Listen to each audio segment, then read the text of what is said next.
I am I am so excited and I am so humbled to share this this revolutionary material. You're one of my first audiences since my book was published just a couple weeks ago. So, and you know how it's a daunting process at best. The purpose of this book was not to find an excuse to get away for 10, 12, 20 hours away from my 5 kids, 2 teenagers. You know what I'm saying for those of you who have teenagers. But I wrote this book because I thought that I was spiritual. I always thought I was such a spiritual person. And I had a beloved grandmother who was always very religious and always very spiritual. And she seemed to have the formula.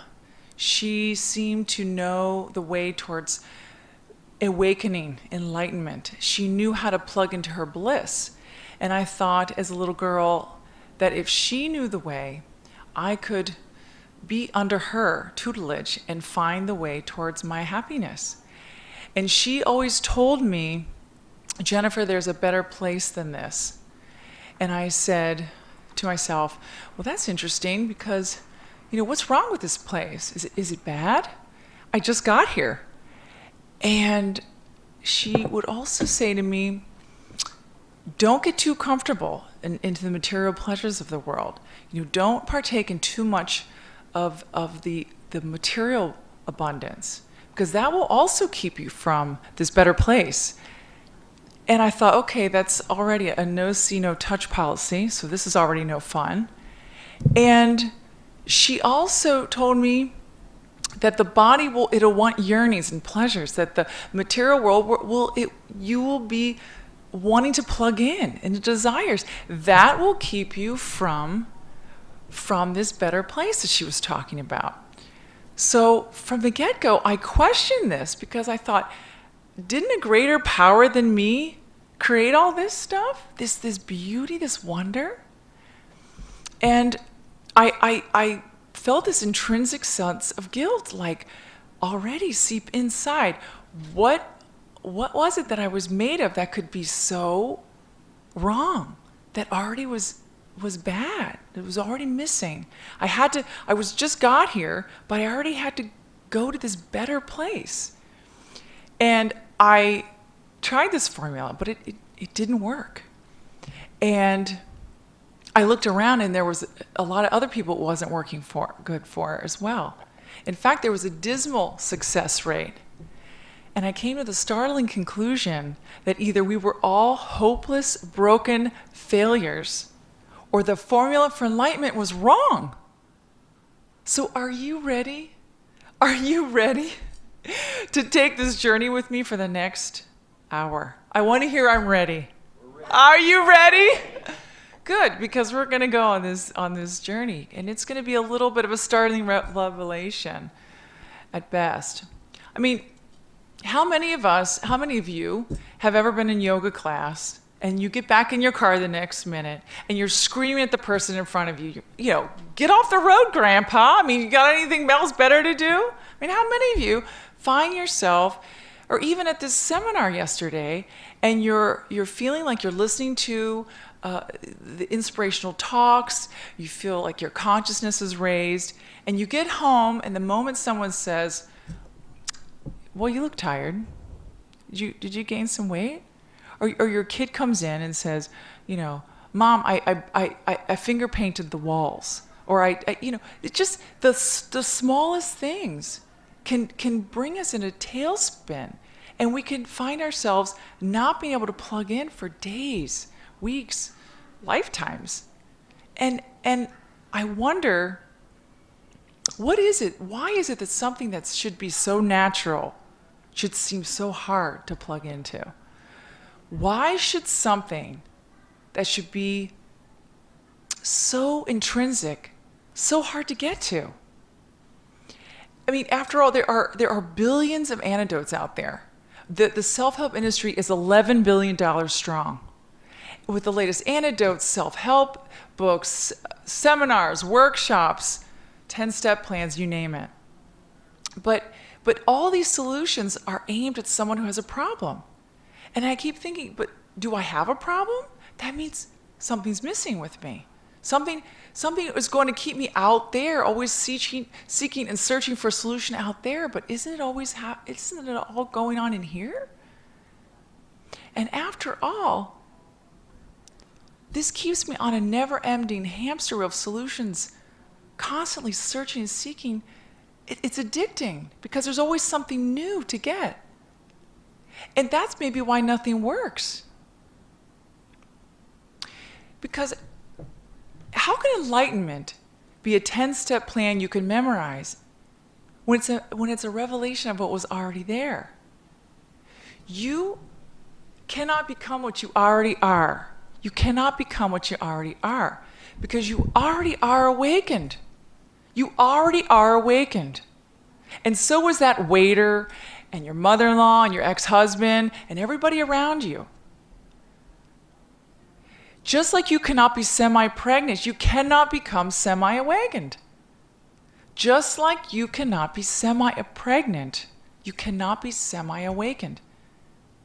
It's part and parcel of who you are. It's the nature, it's the framework of your existence. There are no hopeless failures in a world of imperfect perfections. And we were never late because the universe was never a timekeeper. It's like the rose is still a rose, whether it's in a seed stage or fully blossomed.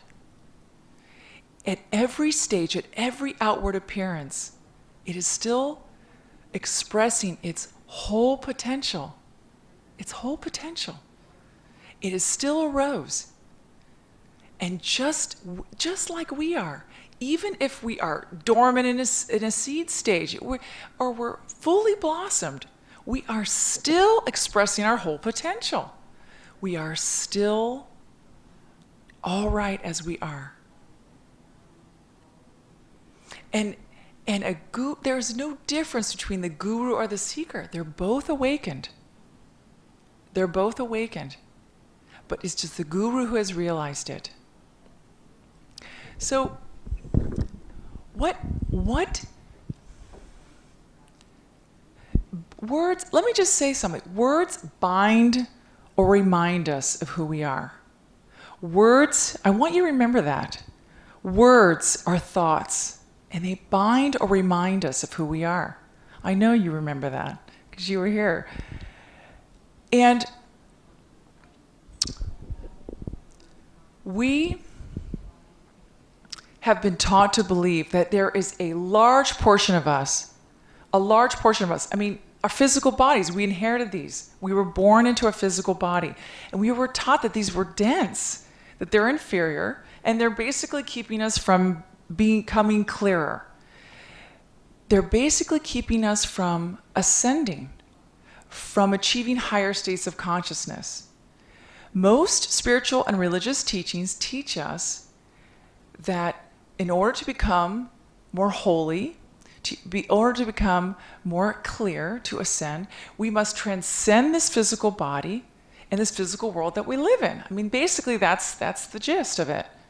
But I want to know, why would the all-powerful, all-knowing, all-seeing, all-neutral force of life have put so much stock into this physical package if there weren't a purpose to it? Don't you ever want to know that? The most teachings, it's interesting because we're made of several, we're spiritual, we're emotional, we're physical, we're several components, but yet we've been taught that there's only one way.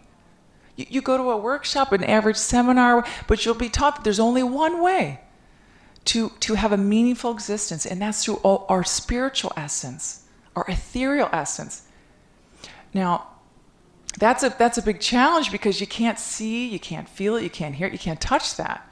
So it's a great challenge for those who want a meaningful existence. And what's more is we've been taught that there's only a few qualified people who can show us the way out of this sort of doomed, miserable existence we've been born into, this lower dense existence that it's keeping us from becoming more clearer. These religious authorities or spiritual authorities, shamans, ministers, priests, etc., they have the techniques who can show us the way out of this existence that we've been born into. They have the techniques. And these are the techniques that we've been given, that we've passed along onto us. The formulas, the 10-step plans, etc., etc. And we take this for face value. But I don't really see the success rate. If it were able to be bought in a book, wouldn't we all be enlightened by now? I don't see that success rate. So words, they bind or remind us of who we are. And what's more is we accept this formula without a question. We become addicted to these outside solutions. And as Albert Einstein once wisely said, you cannot solve a problem at the same level of awareness that created it. And right now, our consciousness is still continuing to solve problems at the level that we are broken, because it still offers solutions at our brokenness. Because if you'll see, all of these solutions are aimed at someone who has a problem. We didn't have a problem to begin with. If you are awakened and you believe it, you will not aim towards those solutions. Those solutions are aimed at someone who has something missing, who needs something to be fixed, who has a problem. That's why nothing ever works. We don't need more therapy. We need more clarity. Could that be why nothing's working? Could it be that the formula for enlightenment could be backwards? The reason I have a problem with this is because there's a flaw in this argument. Let me just say something here. We didn't just get plopped down like some aliens from outer space. I mean, maybe your ex-husband did or something like that. That's okay. But we didn't just get plopped down here. Your ancestors are not your aunts and uncles and your cousins that you typically think of. Like, Aunt Minnie and Uncle Tom or whoever. Your ancestry dates much farther back than that. It's much more precious. 13.7 billion years ago, the first atoms and molecules formed us as a homogeneous collective whole. And we have been unraveling particle by particle ever since. How could anything that the universe has been unraveling particle by precious particle have anything in it that is intrinsically sinful, broken, indecent, flawed, or wrong? Our bodies are the first garment that we wear when we enter here. They house the wondrous instrumentation that works from the very first moment of life. They allow us to taste the honey, to attend the seminar, to touch the cheek of the child, to experience nature and the sunset. They have sailed us across the vast ocean of time and space. Can you imagine if all the butterflies and the birds plucked their feathers because they wanted to be more holy? Or if all the peacocks said to one another, I gotta pluck my wings because I'm gonna gain more spiritual ground. Or, I know you'll love this, if the trees said to one another, no, I don't want any water or sunshine. I must not partake in the physical world. I must wither and die to be more holy. It is absurd. And where did this come from? Why are we... Where did this original thought process come from? How did it get handed down? Where did it get repeated? Why do we judge others who partake in the physical world and who flourish and who are abundant and who appear in front of us as abundant in material and really love it here. Why? That's what I want to know. Why? Because beliefs are that powerful. And could that be what's holding us back? And that is why I'm here. And I really did. I've devoted my life to this. I've devoted my life to this because nothing was going right for me. My grandmother was dearly beloved and her formula was very traditional, but I've spent so much time on that formula. When nothing goes right, go left. And I did go left. And I did find the answers. And I actually spent a time writing a book on these answers. And I'm going to give you the answers today. Are you ready for those answers? I'm going to give you the answers. There's an answer, because of time, there's one huge answer in a story that was told 2,000 years ago. It's really startling. But before I give you that answer, because I'm not going to give it to you yet, because it's that important, we have to lay a little groundwork first. Because we have to talk about beliefs. Because remember, words bind or remind us of who we are. And you're going to understand why that is so important.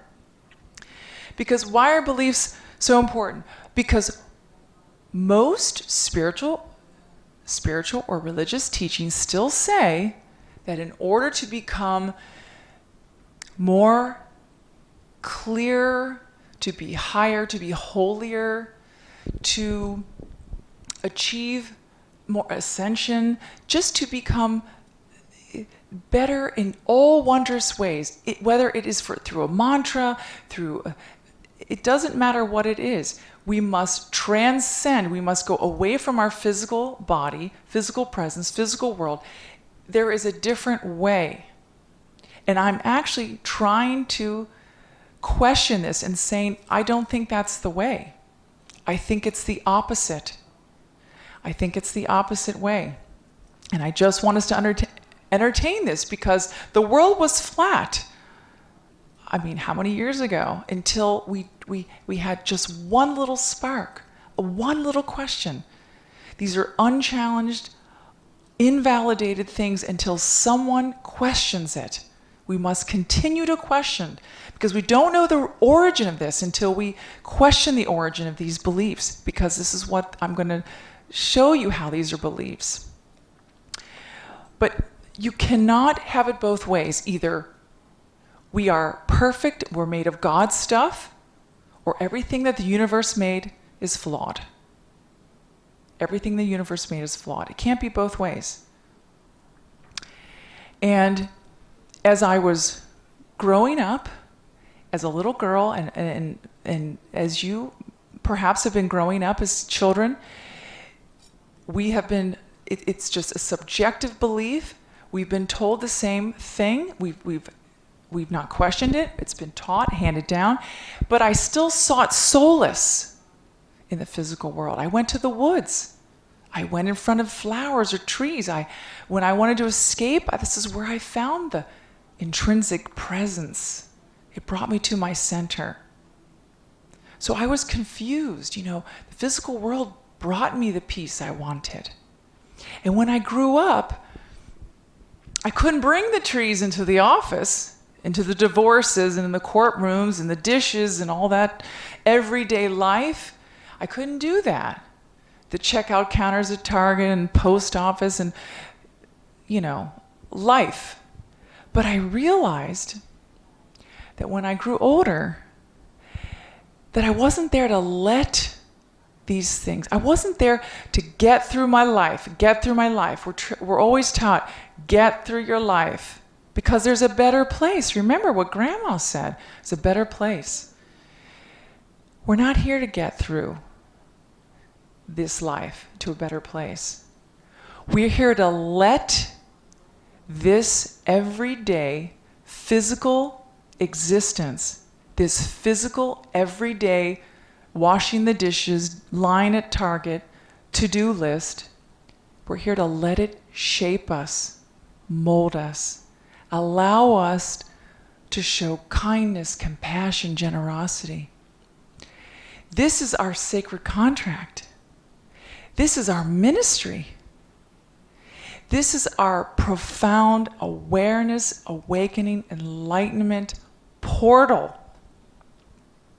And it's available 24/7. And the universe has been unraveling the perfect props, sets, and stage for our reawakening all along. That to-do list was never meant to get done. It was meant for us to plug back in and re-experience on ourselves as physical forms. Because guess what? Suffering is optional, but form is not. We are consciousness doing a dance in form. Consciousness is nothingness. It's emptiness without form. We are here to experience ourselves and do a wondrous dance in form. Wow. How delightful that is. Not only that, startlingly, I could no longer align with the spiritual and religious teachings that taught separation and fragmentation. They were preaching wholeness and oneness while still rejecting parts of myself. Like some malignant tumor I had or some tooth abscess. Isn't oneness acceptance of all of our parts? Isn't wholeness integration, not fragmentation? I felt like I was always trying to become myself, but running away from parts of myself. And there was always parts of me that were unloved, unaccepted, and then projected out onto the world. Well, no wonder why the world, everyone thinks the world is crummy. You can't see on the outside what you don't see on the inside. You just can't. The path to true freedom, wholeness, unity, and release lies in total acceptance of oneself, where there is no condemnation, no rejection, where everything simply exists as is. Isn't that the way it is? Isn't that the way it should be? And that, my friends, is where I found the answers. Where there is no judgment, where everything simply just exists. So, words bind or remind us of who we are. I know you're going to remember that. What is the current template for enlightenment? Okay, here we go. Leave your day-to-day life, go remote. I mean, we understand this. Go remote. So it's go to a convent, a monastery, under a tree. We're familiar with that story. It's basically go away. You need to be quiet. This is what traditionally we're taught. Go quiet. Or B, abstain from the physical world. This is like leaving your day-to-day life. And when you abstain from the physical world, it's the more painful the better. Leaving comforts, pleasures, material, because abstinence is a greater reward in the afterlife, or heaven, or whatever you want to call that.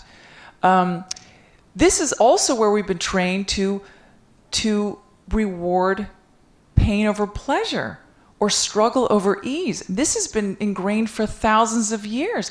A plus B equals C, which it would be enlightenment, which would be awakening.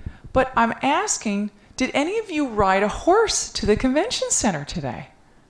No, you didn't, because you've moved on. You've moved on. But then I'm asked, why are we determined to follow a formula that's thousands of years old, that's passed down? Have you asked the validity of it? Has it been working for you? But today, why would we have jobs, we have commutes, we have screaming 2-year-olds. We have an internet that connects us globally. It's not easy to go alone or remote. Enlightenment should be something that we just intrinsically feel and see within us. It should be easy. It shouldn't be a struggle. We've been taught it's a struggle. It's something you have to do, go, find, or read in a book, or memorize in a 10-step plan. I don't think so. Why do we feel that it should be something? It should be or go or have to do something. Maybe we should question that. Maybe we should question that. So, are you ready for more? Are you ready for more? Because I got so much more. I've got so much more. Do you believe in Santa Claus? Who believes in Santa Claus? No, good. But you dressed up as when you were little, right? You dressed up when you were little because when you dressed up as Captain Marvel or whatever, you believed you had those superpowers. You believed when you wore the cape, you could fly. Or you believed when you wore, Cinderella, you were magical and you had all that stuff. But when your mom told you that the tooth fairy wasn't real, you cried because she lied, and those beliefs were powerful. You mourned the loss of those beliefs, the loss of those powers. Beliefs are that powerful. Myths, which are stories, myths, according to the Wikipedia, are stories. They're unproven, collective stories. And myths are important for us to talk about because that is what I've alluded to in the beginning. I'm going to tell you that story I dug up. Myths were stories that were told to explain our relationship between man and divine. They were instructional because we need to know how to behave in our tribes, in our families. And they netted out punishments because you hear about Zeus and how he used lightning and netted out all sorts of horrible punishments. And the main point, though, is that they were completely false. They're just made up stories.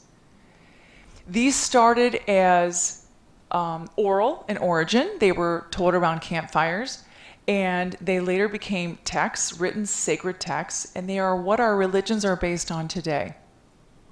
So most of our religions are based on made-up, fictional stories, which means that most of our spiritual and religious teachings are based on unproven, unquestioned, made-up, fictional stories. Which means that most of our spiritual and religious teachings are based on fictitious, subjective beliefs. Things that make you want to go, Things that make you want to go, The story that I alluded to earlier, I'm happy to share with you. The most influential story that has the most profound impact on us and our freedom is the Garden of Eden story, man's fall of grace, which you will find in the Genesis portion of the Old Testament. In this story, a woman named Eve naturally, curiously, instinctively reaches for the tree of knowledge, the apple. And she gets expelled from the Garden of Eden, the lovely, wondrous, abundant garden that's full of treasures that has been unraveling for us, by us, since the beginning of time. And in this one act, it proves her vile, corrupt, intrinsically lower dense nature.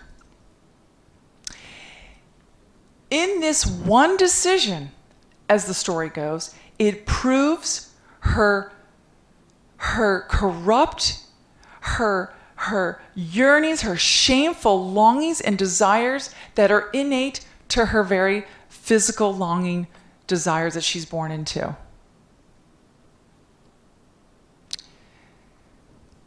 What's more is she is told that if she partakes in any more of these shameful desires and longings in the physical world, in this abundant world and of her body, she will be punished by the very entity that gave her life in a time frame of forever.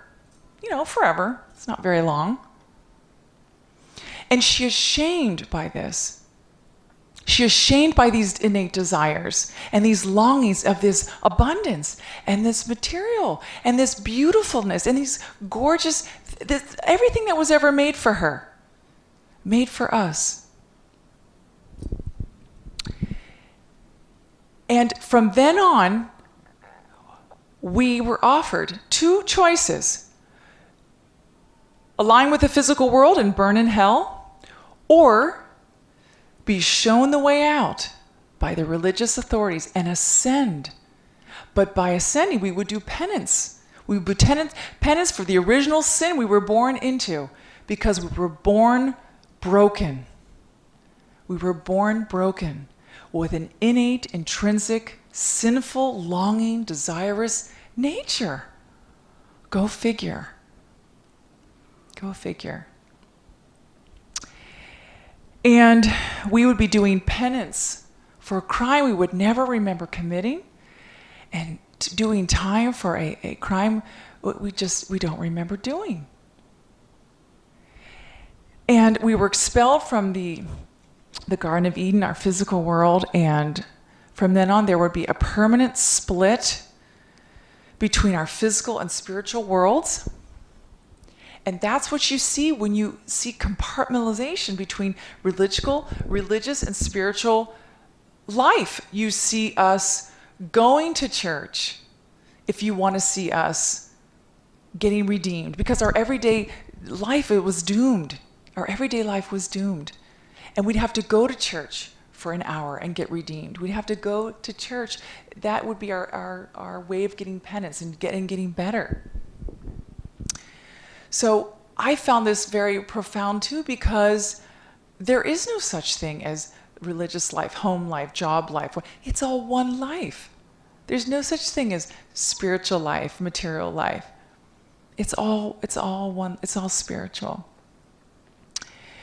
So I need to talk about beliefs, because beliefs are so powerful. We all think we know about beliefs, but beliefs start out as unexamined, unquestioned, unvalidated thoughts. Like, Jews are cheap, women are inferior, the Reds are going to win the World Series. And these beliefs are not truths, they're not absolutes. They're not like, I have two hands. Those are truths, those are certains. They start out as unexamined, unquestioned, and they get passed on by our tribe. Now, we do not have any meaning until it's given to us by our tribe. We come as blank canvases, and our beliefs get put into our brains, our little receptor vehicles, like puzzle pieces, and they form a lens through which we see the world. And we go out into the world, and that's how we know what's right or wrong. We judge what's right or wrong. We judge our actions and decisions based on this lens we get from our tribe. But these beliefs start out as thoughts, and they gain momentum from being repeated and passed on to thousands and millions of other human beings. And they form a momentum of all their own. They form a force all their own. And before you know, they dominate our way of behaving, our way of acting. So you know this because have people died for their beliefs? Of course they have. The terrorist for one side is a freedom fighter for another. Do you think that beliefs could be so powerful that they could keep you away from your happiness? Could something that was just you followed along from a predecessor, you could just, be handed down to you from a previous generation, and you just follow along? You just didn't question it. It was just something you believed. Could it be that powerful? Even if it was keeping you from your happiness, do you think you would just, follow along? I'm going to tell you a fascinating research study done by a colleague of mine, J.R. Stevenson, about some 4 rhesus monkeys. In this monkey study, there was a ripe set of bananas suspended from a pole. And of course, there were 4 monkeys in the cage, and one of the monkeys, when she got hungry, she scrambled up to reach the ripe bananas. And when she went up to get the bananas, a torrent of cold water was sprayed on her. And she scampered down the pole. And she, after several attempts, she never reached back up for the bananas again. And one by one, the monkeys went up to reach for the bananas. And one by one, they would get squirted by the cold hose of water. And after several attempts, they never reached up for the bananas again. That one monkey was replaced by a new monkey. And when she reached up to get the bananas, the other 3 monkeys screeched and screeched, and they pulled her down so that she would not go up for the bananas. And after several attempts, the new monkey did not go up to the pole to reach the bananas. Now, the other 3 monkeys were gradually replaced one by one with new monkeys. And one by one, of course, they all reached for the bananas, but they were all taken down by the other ones. And gradually, all of the monkeys were replaced, so there were no original monkeys in that cage.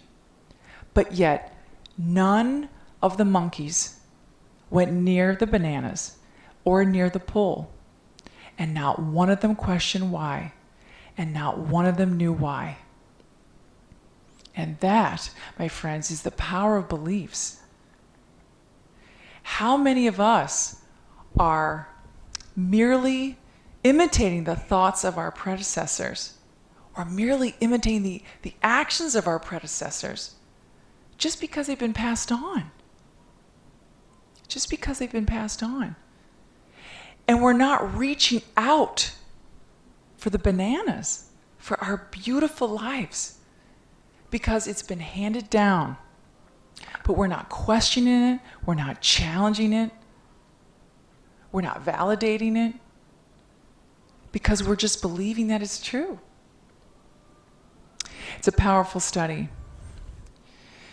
So, imagine, though, what this is costing us. Oh, imagine what this is costing us.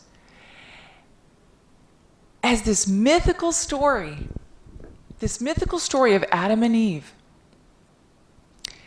has been passed down for thousands of years, from generation to generation, just like the monkeys. We haven't questioned this story. We haven't validated it, we haven't questioned it, we haven't challenged it. And so here we are. We're on the we're on the verge of a mass reawakening. We're trying to wake up, but we're not growing up. We're not growing up. We refuse to grow up. We're still stuck in a blind mythical story. It's like being 60 years old and still playing with your Legos and Tinker Toys.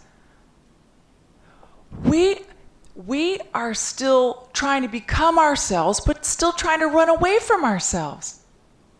We're still trying to be whole, but still fragmented into little pieces, thinking that we can become spiritual, but yet we're still running away from the physical portion of who we are, believing that it's wrong, that it's inferior, because it's based on some tribal belief, some subjective belief. We need to question this. Perhaps it's time to question this. Our body is not the problem. Our world is not the problem. It's not that we don't chant enough, fast enough, pray enough, do enough mantras, blah, blah, blah, blah. Could it be that it's the belief we had about the body, the belief we had in the world, the belief we have in the formula? the blind investment we have in the story that got us here. And there's no one to blame, because blame keeps us stuck in the same mindset that says, if this were different, or if that were different, if I had only known. It's the same stuck mindset that said, if I had, oh my gosh, something's missing, I'm broken, I need to fix something. And that just keeps us stuck. And the Buddha was known to have said, if you knew how perfect everything was, you would tilt your head back in the sky and laugh. And I really want to tell you, to hone this really back in, I want to tell you, I just love saying this, from my book. I've waited so long to say that. I want to tell you a story from my book. Welcome to the Airport of Eden. Welcome to the Airport of Eden. You, my friends, are at an airport called the Airport of Eden. It is a spectacular airport filled with beauty and light. It has high vaulted ceilings and the most spectacular array of colors, sights and sounds. It is an airport bustling with activity and restlessness. Throngs of people everywhere, and most of them are lugging large, bulky suitcases. On top of these suitcases are stacks of books, newspapers, and clippings that spill onto the floor, leaving a trail of debris. The passengers' ears are covered with headsets delivering the latest tips for fixing something about themselves, while overhead the monitors are blaring about impending dangers everywhere. The travelers are looking for their gates, each of which is labeled with a destination that will deliver an amazing experience. As they pass by the gates half-heartedly, the travelers inspect them, not knowing which ones to choose. Each gate seems to have something missing, or something that needs to be changed or fixed. So the travelers move on. They drag their baggage with them, but never seem to find a gate that's suitable. This seed of doubt keeps them in limbo, unable to decide which gate to check into, for they don't feel any of these gates are right. And of course, there could be a better one farther down. Some of the travelers feel the destinations are too far away or too expensive. They don't feel they have the money, the time, or requirements for such destinations. So they keep walking past the gates, hoping to find one that's better fit for them. Along the way, they keep passing kiosks and shops, each with a stack of books, a newspaper, a magazine, a souvenir. So many of these items are interesting or possibly helpful in deciding which gate to choose. This CD may be just what they need, maybe another book to help them discover what's missing. Just one more fix for focus, one more piece of advice to empower them to make the leap. One never knows.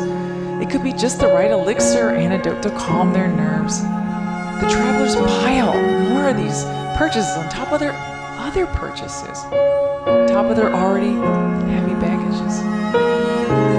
If they could just heal that part of themselves that went wrong.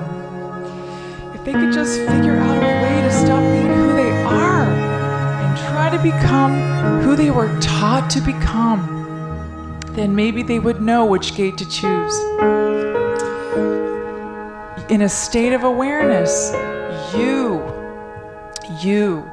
are sitting in that lounge, witnessing this scene through open doors. You, my friends, are having a drink. You, my friends, are eating a delicious dinner. You are thoroughly enjoying the experience of the moment and just grateful to be a part of it all. You know that as you sit there, you know that it will not matter which gate you choose. It just matters that you choose one of them. All of the planes will be going to the same destination. And all of them will have the same outcome. You know there's no rush because the journey was the destination all along. The most important part of this journey was to simply enjoy the experience. Because you are perfect underneath. There is not another human being like you. Your uniqueness in every respect is your gift. Life asks one thing of you, one, to be the full expression of yourself, so that you can leave your unique imprint on all those you encounter and upon the world. Never, never underestimate the power of your energy and how it ripples outward to affect everything and everyone around you. If you are being your full, authentic self. Could it be that we have erroneously misidentified this physical world, this body of ours, as the hindrance behind our reawakening? Could it be that all along the universe has been unraveling the perfect set, the perfect props, the perfect stage for us to experience everything we wanted to do in the Garden of Eden?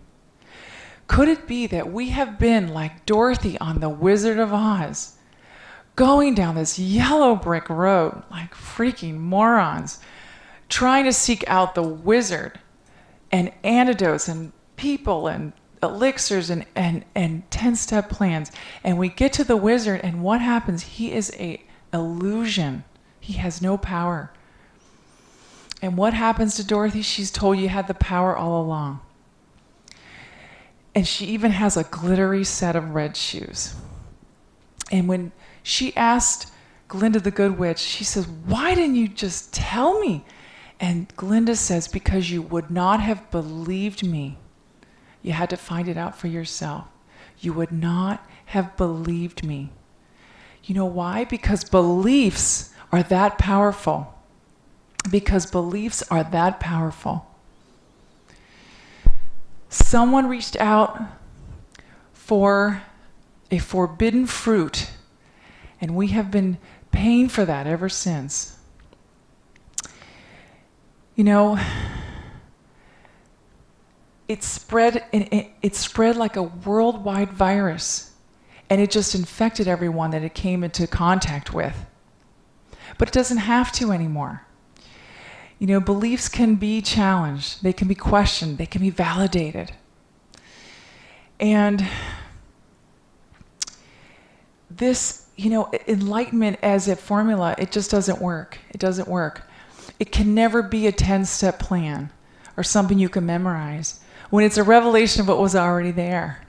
All those solutions were aimed at someone who has a problem, and none of you have a problem.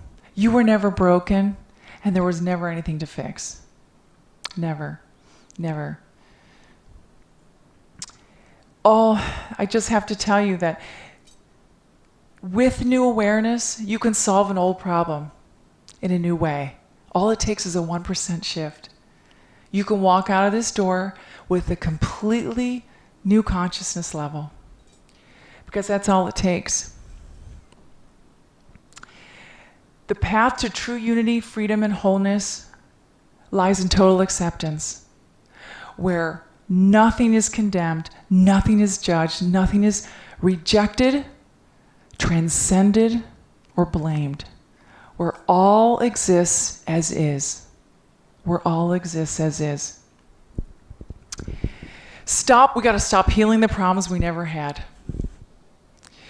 There is a new way of being in this world. A new way of existing where things rock on all cylinders, physical, mental, spiritual, all of it.